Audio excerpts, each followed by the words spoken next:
Some people are more susceptible than others to falling in addiction, and let me assure you that they have very little to say in the matter. I know that this fact is going to make a lot of people uncomfortable. Nobody wants to believe that our own behavior doesn't depend 100% on us, but that's the truth. Genshin Impact is an extremely well monetized game, almost a predatory monetized game. It uses every psychological trick in the book to hook you in and then slowly charge you. Meanwhile, those with gambling problems or shopping addictions are all too easily written off as idiots who can't handle their money correctly. Non-chemical addiction is no less destructive than drug addiction. By every definition of the word, gacha games are gambling.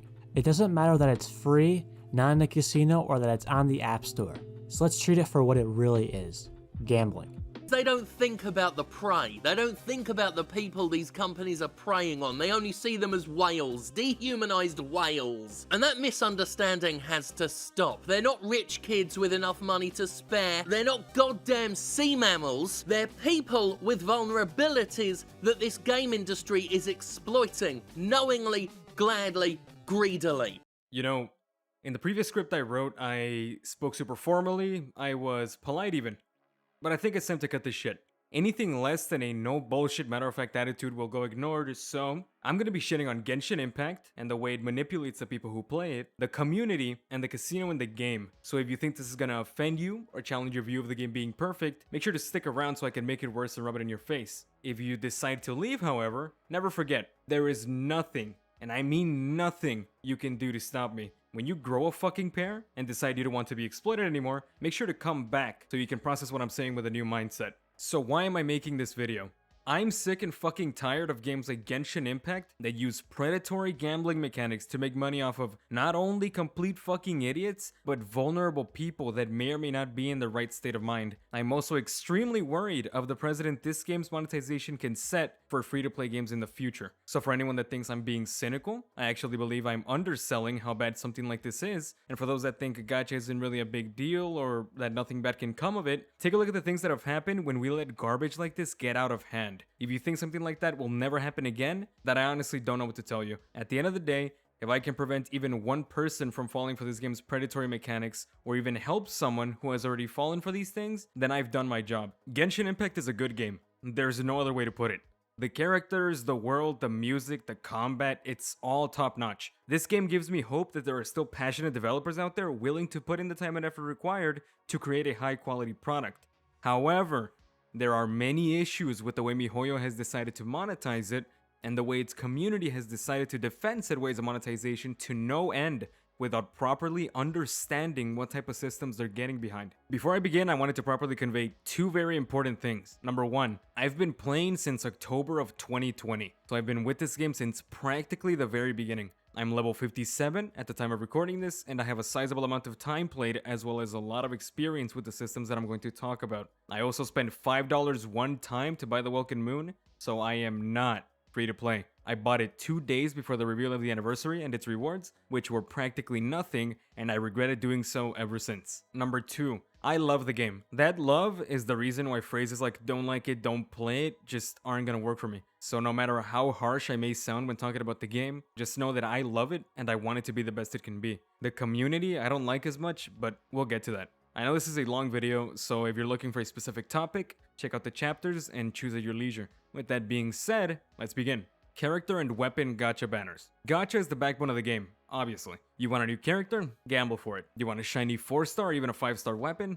Gamble for it. The game does its very best to pressure you into pulling for those sweet new characters and weapons with very manipulative wording plastered on the banner like probability increased, rate up, event exclusive character, and a giant timer that tells you the amount of time left until the banner runs out, in order to make you feel a sense of urgency and scare you into pulling. Not only is the gacha system just glorified gambling, I have no idea why people avoid the word gambling like the plague when referring to gacha, but even after you gamble your primogems away, most of the time it'll be between 11 to 13k, at least in my case it has been, you have a 50% chance to not get the 5-star character you're after, even with all the probability increased bullshit.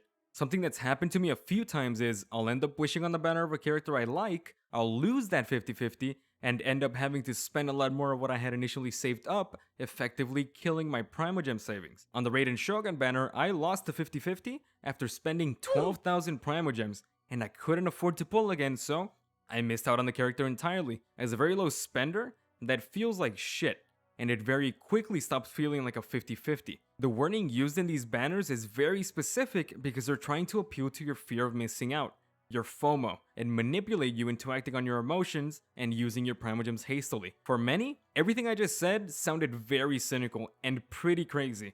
But seriously think about it for a second. These companies that use gambling as a way to bring money in, just like EA do with FIFA, hire psychologists for the sole purpose of manipulating you with all these little things that eventually stack up and persuade you to spend money on a glorified slot machine. Don't ever, not even for a second, believe that these companies don't know what they're doing. Resin, the bane of any Genshin player's existence and what artificially holds back our progress for the sake of making things frustrating, as well as strong-arm us into spending money. Let me elaborate. You need XP books to level up a character because normal combat XP is absolutely non-existent for whatever reason. Spend some resin on a ley line. Need some Mora in order to upgrade anything in the game? Spend some resin on a ley line. Need artifacts for your character? Spend some resin on a myriad of different artifacts that you're never gonna use because the rates are abysmal. Need to find weapon billets so you can craft one of the many shitty weapons into Smithy because you don't want to gamble on the banners for a weapon? Spend some resin on a boss that will drop one every 30 years. It has a 15% drop rate, but since you can only try and obtain these billets once a week, it feels worse. Plus, there are 5 types of billets, so you're more than likely not going to get the type of billet you're looking for. In other words, everything that you need in order to properly build your character's kit requires you to spend resin. From artifacts to ascension materials, not only for your character and their skills, but for the weapon you're using on them as well. Everything that you need is locked behind resin, and quite frankly, there's not enough resin to properly do all these things in a timely fashion. You either wait an entire day to store a minuscule amount of resin that will more than likely drop nothing of value, or you can just buy the XP cards and the Mora and some fragile resin for a few bucks. Not pay to win at all. No way. The artifact system. This part of the game is so absolutely miserable that I had no choice but to make it into its own segment. The artifacts are crucial to every single character in the game, and you have no choice but to partake in this system if you want to build your characters at anything above a bottom of the barrel level. It's unavoidable. Quick summary of the system. You go into a domain where you kill a couple of enemies, and after doing so, you can claim a randomized amount of artifacts by using either 20 original resin or 1 condensed resin, which is equivalent to 40 original resin. Something important to note is that condensed resin increases your chances of getting 5-star artifacts, so most people just use that. This system sounds somewhat acceptable until you realize that when farming for artifacts, you can't choose what specific artifact set you are getting or the specific piece that you need, a pale flame goblet for example. So the artifact set is randomized, the rarity of the artifact is randomized, and to make it even worse, the main stat of the artifact is randomized as well as the 3 to 4 substats that come with it. So you can get the right set piece but get the wrong main stat and or awful substats, or you can get the wrong set piece with the main stat you need and or awful substats. After all that, even if you get the right piece from the right set, you still have to upgrade it, and this is where everything gets even worse. Once you start upgrading artifacts, you can't choose what substat you upgrade. The game will randomly choose one of the substats your artifact came with, and all you can do is hope and pray that the right substats get chosen.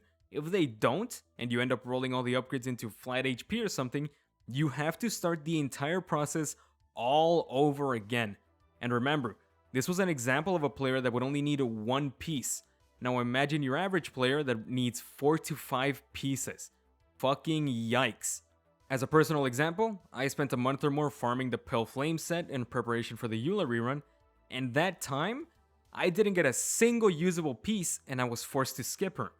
There are an infinite amount of examples of the atrocious RNG that you as the player will have to endure if you want to properly build your characters, but that would honestly take too damn long to list. This shouldn't need to be said, but common sense seems to be well extinct. There is too much RNG in the system, and you get too little for the sheer amount of resin and time you're gonna have to spend in order to get the pieces you need. To make things even worse, yes, it in fact can get worse, this dogshit quote-unquote gameplay loop is the only thing you have to do besides the Spiral Abyss when you reach the endgame. You're wondering why don't they just make a domain that contains only one set so players don't feel as miserable when grinding? To make you spend more resin. They wouldn't want the player to get their desired artifacts because then they might not feel as inclined to spend money in desperation to refill said resin. Paying to get an advantage or for convenience. This pisses me the fuck off, and knowing that a majority of the community are okay with this pisses me off even more. One of these advantages that you can pay for is the Battle Pass.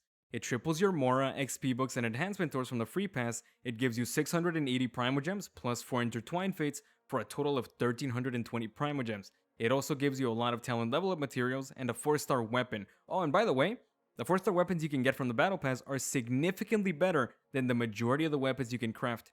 Go figure. And it also gives you 5 fragile resin. Some people are gonna say, well, this system is meant to help you avoid the annoying grind for all these resources. There's nothing wrong with it. They're just helping you. First off, never assume that the billion-dollar company using gambling mechanics has your best interest in mind, because they don't. Instead of asking yourself, do I want to spend $10 to avoid the annoying grind? Ask yourself, why is the grind annoying and monotonous? And surprisingly, you'll reach a weird and wacky answer. MiHoYo doesn't want you to grind, they want you to pay. And they'll starve you of as many resources as necessary to get that money. Things like these are a very clear example of MiHoYo selling you the solution to problems they've created, but people just ignore it. You know what? Let's add on to that. The entire gift shop tab in the shop is even more fucking obvious. In here, you can buy many of the things that are important for progression like Mora, Fragile Resin, Enhancement Doors, and XP books. So for a price, you can just buy the things you need without having to go out into the world and farming for them. It's important to point out that you can only buy these packs once a week. However, this doesn't change the fact that you shouldn't be able to buy them at all, and you would never feel the need to if the game was designed well and didn't treat its player base like a wallet with arms and legs. As a quick side note, even if you do end up buying these packs, you're getting shit value because the prices of these things are insanely high in relation to what you're getting. In case you're more fucking stupid than your average Redditor or Twitter user, MiHoYo starves you of all of these different resources on purpose, including Primogems, in order to push you to spend money out of desperation, irritation, or whatever it may be that you're feeling at the time. It's a scummy and predatory but very effective tactic that they've employed, and for whatever reason, people let it slide. Companies like EA get dragged for this type of shit all the time, but not MiHoYo. Which brings me to my next point. Blatantly pay to win. Make no mistake, Genshin Impact is pay to win. If you spend money on the game, you will have a significantly easier time while playing than any free-to-play player. Many, if not all of the best weapons and characters in the game are locked behind the Gacha system or the Battle Pass, so gamble and or pay, you choose. Every single one of the 5-star weapons and characters from the Gacha are objectively better than whatever you can get for free by playing the game. One of the best polearms in the game, the Staff of Homa, is locked behind a limited time weapon banner, and if you know anything about the weapon banners, then you know anyone that doesn't spend copious amounts of money just shouldn't pull on it because the rates are beyond awful, and you're more than likely gonna run out of Primogems before you get said weapon, unless you put some money in and buy some Primogems. Because when you get to Staff of Homa, your time playing this game becomes a million times easier. The weapon is beyond broken. For characters, a good example is Hu Tao. She has one of, if not the highest single target DPS output in the game, and her first constellation makes it so her main source of damage, her charge attacks, consume no stamina. That is blatantly fucking broken, and it just so happens that constellations aren't viable for people who don't spend money on the game. It's almost like it's pay to win. But there's no way, MiHoYo would never, right? Ganyu and Zhongli are other examples of blatantly broken characters that are locked behind the gacha system and limited time banners. Ganyu is one of the best DPS units in the game without a doubt, and Zhongli makes you borderline immortal with his shield. In case I haven't made it clear yet, the characters that you get for free are worthless when compared to the gacha characters. That's not to say that all the free characters are bad, because they aren't. Xiangling, for example, is one of the best pyro characters in the game. You just need very good artifact luck, and I'm sure I don't need to explain why that makes things significantly worse for the free characters that need more investment put into them in order to make them good. The fact of the matter is, Genshin Impact is pay to win, and we would have never reached this point if the community wasn't so complacent and accepting of these practices. Important nitpicks. It's an oxymoron, I know.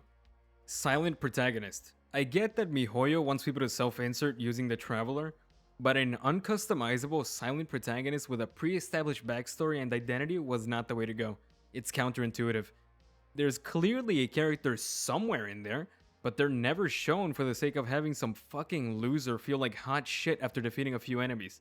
Why the fuck does Paimon, the fucking sidekick, have more lines than the protagonist, not to mention that she even speaks for the protagonist 99% of the time, even when the protagonist reunites with their sibling, which is hands down one of the most irritating things I've ever witnessed. At the very least, commit to the silent protagonist instead of having them talk in some instances and go mute in others. How the fuck do you expect me to give a shit about a protagonist that has the same personality as a pothole? Here's a crazy idea. If you want me to actually care about the main character, how about you fucking voice them? They have voice actors. I heard them at some point during the story, so how about you give them lines? In other words, have the voice actors voice act. If there is any character in the game that deserves and needs to be voice acted, it's the Traveler. Gotta use those billings for something, right? Battle Pass. Why the fuck do you have to buy the Battle Pass again every single time the previous one ends? Letting players earn back the currency they spent to buy the Battle Pass is a standard set by other free-to-play games. You know what? Fuck standards. I know MiHoYo doesn't give a fuck about those, and the White Knights certainly don't seem to have any either. Letting players earn back the currency they spent is a great way to keep them coming back and consistently playing the game. Not only that, but it'll more than likely encourage even more people to buy the Battle Pass. I don't get how this is hard to understand. Welkin Moon. In the shop, you can buy the Welkin Moon for $4.99. You have to spend money to get this. So why the fuck does it not automatically claim the Primogems you were promised on days you don't log in? I know it says 2,700 Primogems over the course of 30 or so days, and obviously it's to keep you coming back, but seriously? For a game that makes most if not all of its money from gambling and exploiting people, you would at the very least expect to get what you paid for, no? The worst thing is, I've seen people defend this dogshit system as if getting what you paid for and I may not have the chance to log in every day are hard concepts to understand. I didn't make my point here very clear. What I meant was, there is so much RNG and emotional manipulation in practically every part of the game that I would at the very least expect something that people pay money for to be exempt from said manipulation because, you know, people are spending money. But the Welkin Moon is just another way MiHoYo tries to get you hooked on the game and consistently playing, or what people call addicted. Like I mentioned before, I do see a lot of people defending this for whatever reason, and even suggesting that the person making the complaint buy the 3K crystal bundle, which is $50. It's fucking ridiculous these people even exist. And others are saying, just to log in, bro, lol. What a lot of these people fail to realize is that there's a thing called life that people have to live, and the world doesn't stop for Genshin. So just give me and others what they paid money for. TLDW, the Welkin Moon should save the Primogems when you don't log in and give them to you when you do, or it should automatically claim them. It would also be very helpful if they put a disclaimer next to the purchase button. They can just copy and paste the paragraph that's in the little question mark at the bottom left. While I was editing the video, I realized that there are a lot of things that I just didn't even mention, so I'll put them in a little quickfire round right here. The Traveler needs a new artifact set every time you switch element. You have to fast travel to a specific statue to get a specific element, and the Traveler also has to be in the team to change the element. The Traveler doesn't carry over their talent levels when changing elements. Enemies create invisible walls in front of themselves when charging attacks, specifically the Rift Hounds. Enemies like the Rift Hound can float out of the arena in the Spiral Abyss. It wastes a lot of time. Specters. Yeah, that's it. Enemies with long invincibility phases in the Spiral Abyss. Auto-targeting does not track the intended target. Ningguang's shards still track like shit. The little robot spider-looking things with the small yellow shield block attacks that are hitting behind them, even though they're facing the opposite direction. Mona and Ayaka Dash still get stuck on terrain even when there's nothing there. Using burst or elemental abilities on certain characters can make your screen zoom in all the way. Some commissions are needed to complete achievements and world quests when they're completely random. Large amounts of unnecessary text during dialogue when everything can be delivered in 2 sentences. Artifacts are more likely to roll bad stats due to RNG manipulation on MiHoYo's part. Enemy shields, both wooden and elemental, are super tanky unless you have a very specific element on your team at all times. There is a load limit in the teapot that stops you from placing more furniture, and instead of raising the cap or removing the limit, MiHoYo keeps introducing more furniture. Inability to skip dialogue and move on with quests. In co-op, you can't claim rewards for commissions, and you can't give NPCs the items you need to complete certain quests. Bare bones multiplayer with nothing to do and lots of desync. You can get afflicted with elemental debuffs even though you're using a shield. The blue wish thingies are the same price as the rainbow ones. I forgot the name. But the blue ones can only be used on a shitty banner. The standard banner is shitty. Torta de Bistec, or whatever the fuck his name is, doesn't have a plunge attack when using his blades. You get a meaningless amount of XP for combat in the open world. The overload reaction does nothing but inconvenience the player. No reliable way to get constellations for the main free roster of characters. Enemies can stack corrosion on you when you're using your burst. Enemies are immune to attacks when using a character of the same element, but you can still take damage from them. Fish respawn times are ridiculously long. Barbara elemental skill applies Hydra to yourself. Ass Blaster, or whatever his name is very annoying to fight unless you have a very tanky shield like Zhongli. Bow characters get stuck on terrain when holding your shot like the Ayaka and Mona dash. Xin Yan's E is still very inconsistent. Lack of communication from the developers. I swear they answer their own questions on their developer discussion or their letter or whatever.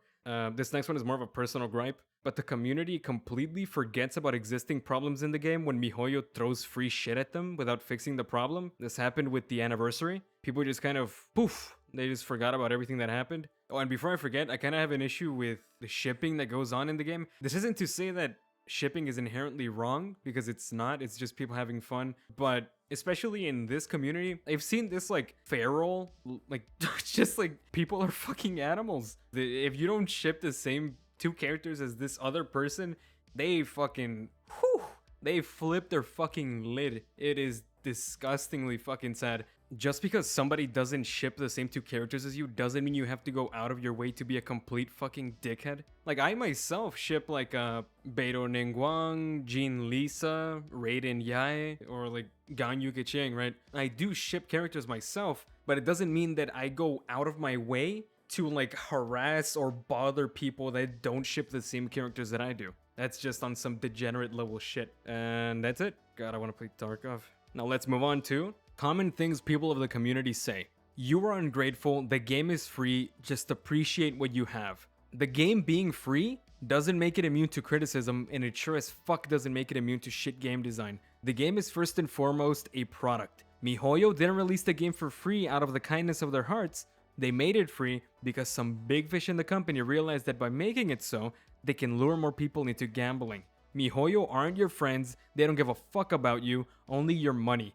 Yes, Genshin Impact is a good game, but it's still a product that people actively give money to, and as consumers of this product, no matter if you're a free-to-play player or a whale, you have the right to criticize it. Saying things like these do nothing but hurt the consumer. These companies are constantly looking for opportunities to take advantage of you, and here people are defending them. If you give them an inch, they'll take a mile. Remember, you are not obligated to give these people your money. It is not your responsibility to fund the game. It is a choice. If you like eating dog shit, keep eating, but don't expect others to bring themselves down to your level. Free-to-play players, or what these people call freeloaders, have no right to criticize the game because they aren't contributing monetarily. Yes, this is a thing I've heard said many times, especially during the anniversary shit show a while back. To many normal people, this may sound like a very fucking stupid thing to say. That's because it's a very fucking stupid thing to say. You shouldn't devalue a majority of your player base just because they don't spend money on a game that is advertised as free to play and actively makes free to play its main way to draw players into their casino. Let's not disregard the things these freeloaders do outside of the game, like advertising the game by word of mouth to their friends and family, maybe even strangers. You didn't really think that the game got big off of solely advertisements on the internet and recommendations by whales, did you? Genshin Impact just won Mobile Game of the Year. Do you think that all the people that voted for the game were whales? Absolutely fucking not. I guarantee you that the majority of the votes for Genshin came from people who have never spent a dime on the game. Free-to-play players make up the majority of the community. Do you really think that all the fan art, the websites, and overall content came from only whales? No. Many of these people have never spent money on the game, they just have a lot of love for it. Without the large community made up of mostly free-to-play players and word-of-mouth advertising, this game wouldn't be in its current position winning these awards and making so much money. In case I haven't made it abundantly clear, free-to-play players are just as important to the overall health of the game and community as everyone else, regardless of whether they've spent money or not. Spending money on a free-to-play game is optional, not mandatory, and many people would decide to spend money more often if the game wasn't stingy and treated them well. Players are too focused on meta characters and min-maxing. I'm gonna put this as simply as I can. Players don't have the luxury of leveling up and arming whoever they want, because the game is extremely stingy with the distribution of its resources. You can't blame players for wanting to optimize and micromanage the way they spend said resources when the game gives them no other choice. There is nothing wrong with paying to gain an advantage because all the things you can buy in the shop and battle pass are obtainable through gameplay. Whether it's XP books, Mora, or fragile resin, the game does its very best to make obtaining these things as time and resource consuming as possible. XP books and Mora have their own individual ley lines that you have to spend resin on, and if you paid any attention to the resin part of the video, then I shouldn't have to explain why it's such a piece of shit to go through. If you still need more clarification, consider this. One resin takes 8 minutes to replenish. You can hold a maximum of 160 resin at any given time, no more, no less. It would take roughly 21 hours and 20 minutes to replenish your resin to the maximum, but for the sake of this comparison, let's round the time to 20 hours flat. Yeah, I'm well aware this gives Genshin an edge, but you'll see that it doesn't make a difference. If you buy the battle pass or a pack, use the fragile resin it gives you and get 60 original resin out of it, that would effectively cut the time you spend waiting for a recharge by 37.5% or 7 hours and 30 minutes. Now that you've seen the math, I want you to ask yourself, why does fully recharging your resin for free take so disgustingly long? Why are Mora and XP books in different ley lines? If you've been paying even the most bare minimum of attention to the video, then you'll know that things are this way to push you into spending money. Long story short, even if the things that are in the battle pass and shop are obtainable through gameplay, they take such an abominable amount of time and resources that it starts to push you into buying these things for the sake of convenience. I like to call this awful and predatory game design, but many players defend the system, claiming, this game is meant for casuals, so these systems are fine. If you genuinely believe this, I want you to do 2 things. 1. Feel around and find your head. 2. Pull your head out of your ass, you fucking moron. In what world is the artifact system with its layers upon layers of RNG that require you to invest hours upon hours in order to get the piece you want considered casual? In what world is the Gacha, with its abysmal rates in character banners and weapon banners with such unfathomably deplorable rates that I'm pretty sure humanity hasn't created a word that can describe them properly yet, considered casual? In what fucking world is it casual to potentially spend $400+ to get the character you want from a banner? I can only imagine how much money it would take to get the weapon you want from a weapon banner. Many of the main systems in the game aren't meant for casuals, so stop saying that. This casuals argument only works under the assumption that said casual players are never going to want to do anything besides run around and kill small hordes of enemies in the open world, are never going to upgrade their characters to anything above a bottom of the barrel level, are never going to want to do any of the late game ever, and are never going to want to play with any of the new characters. The systems that are currently in place may be holding a sizable amount of people for now, but how long until it all falls apart? How long until a new game steps in and potentially takes a chunk of players out of Genshin because of its complacent and poor game design? Mark my words, unless this game makes significant changes to its core gameplay systems, it will die faster than it realistically should, and I don't want that. Genshin Impact's identity crisis. Genshin wants to be 3 things. 1.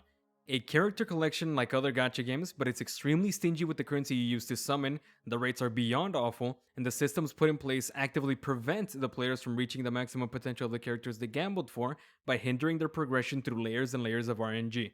2. An RPG that requires hours and hours spent in order to reach the maximum tier of equipment, like leveling up characters, artifacts, and weapons, but the game constantly puts systems in place to prevent the player from making any sort of progress, and even after they reach the endgame, there is absolutely nothing to do. In the end, it feels like the game punishes you the more you play, which is weird, considering they wanted to go the RPG way, and the community claims time and time again that the game is for casuals, when there is clearly a necessity for large amounts of time to be spent. And finally, an open world adventure game. Admittedly, they do this very well. The world is huge, it's super fun to explore, and it looks great, so at the very least I can say that it does in fact succeed at being an open world adventure game. Because of certain decisions that were made during the development of the game, the RPG and character collection aspects of it suffer a lot. You want me to collect the characters, but you don't give me enough primogems to get the characters I want without skipping a banner or 2 and or spending money, so that quickly goes down the shitter. You want me to spend lots of time playing your game, but when I get to the end, there's nothing to do. Not to mention that once at the end, you have absolutely no ways to regularly get primogems besides the Spiral Abyss and events, which ties back into the issue of character collection. The RNG also heavily hurts this part of the game because even after 1,000 resin and lots of time spent, you feel like you've made no progress. I hope that one day MiHoYo takes a look at what they have in place and make the appropriate changes, but I'm not holding my breath. I'm sure they're perfectly content helping people part with their money.